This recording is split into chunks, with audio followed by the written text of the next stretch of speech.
નમસ્કાર, હું છું નેન્સી અને તમે જોઈ રહ્યા છો અપડેટ કોંદરના સ્પીડ ન્યૂઝ.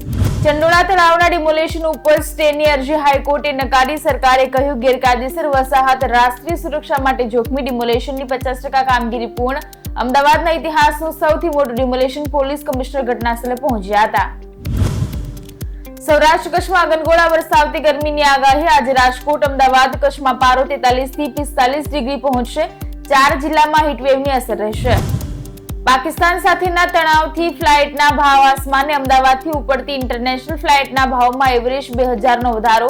400 થી 500 ફ્લાઇટ પ્રભાવિત થશે.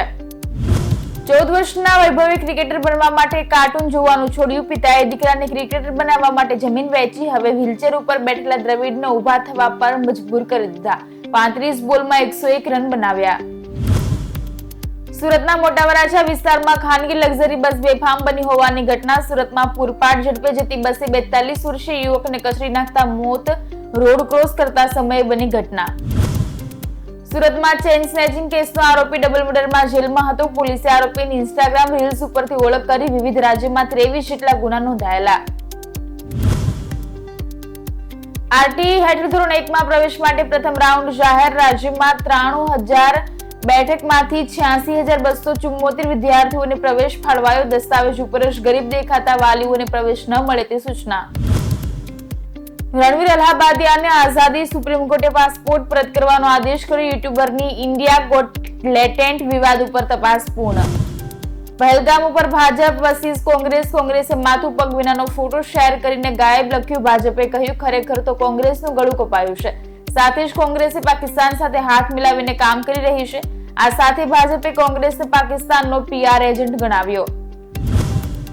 રાહુલ રાયબરેલી પહોંચ્યા. ગાડી રોકીને કાર્યકરોને મળ્યા, હાથ મિલાવ્યા, તેમના ખબર અંતર પૂછ્યા. કાલે પહેલગામ હુમલામાં માર્યા ગયેલા શુભમના ઘરે જશે. પહેલગામ હુમલો ભારતની જવાબી કાર્યવાહીથી ડર્યું પાકિસ્તાન. લોન્ચિંગ પેડથી 30-50 આતંકવાદીઓને હટાવીને બંકોરામાં મોકલ્યા. LOC નજીકના વિસ્તારોમાંથી સુરક્ષિત સ્થળોએ ખસેડાયા.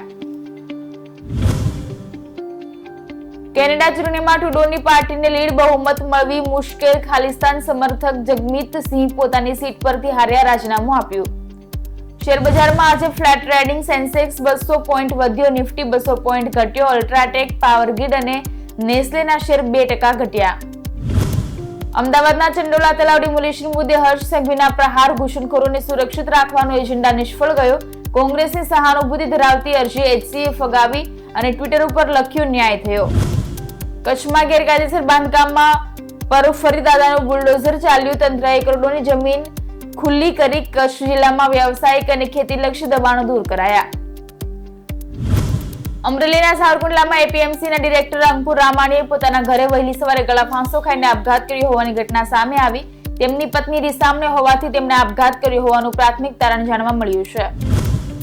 ભારતે પાકિસ્તાની પત્રકારોના ટ્વિટર એકાઉન્ટ્સ ઉપર પ્રતિબંધ મૂક્યો. ભારતે ખોટા સમાચાર અને ખોટી માહિતી ફેલાવવા બદલ પાકિસ્તાન, ISPR અને ISI સાથે સંકળાયેલા ઘણા પાકિસ્તાની પત્રકારોના સોશિયલ મીડિયા એકાઉન્ટ્સ ઉપર પ્રતિબંધ મૂક્યો છે. પહેલગામ ટેરર અટેક બાદ ઊભી થયેલી પરિસ્થિતિને ધ્યાનમાં રાખીને કોંગ્રેસ પાર્ટીએ વડાપ્રધાન નરેન્દ્ર મોદીને સંસદના બંને ગૃહોનું ખાસ સત્ર બોલાવવા વિનંતી કરી. રાહુલ ખડગેએ PM મોદીને લખ્યો પત્ર.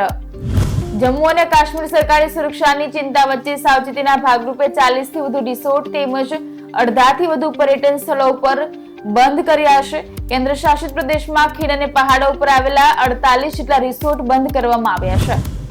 ભારતની ટોચની કંપની રિલાયન્સ ઇન્ડસ્ટ્રીઝ 118 અબજ ડોલરની નેટવર્થ સાથે રિફાઇનિંગથી માંડી રિટેલ બિઝનેસ ધરાવતી રિલાયન્સ વૈશ્વિક સ્તરે ટોચની 21મી કંપની બની ગઈ છે. આવા જ મહત્વના સમાચાર જોવા માટે અમારી ચેનલને લાઇક, શેર અને સબસ્ક્રાઇબ જરૂરથી કરજો.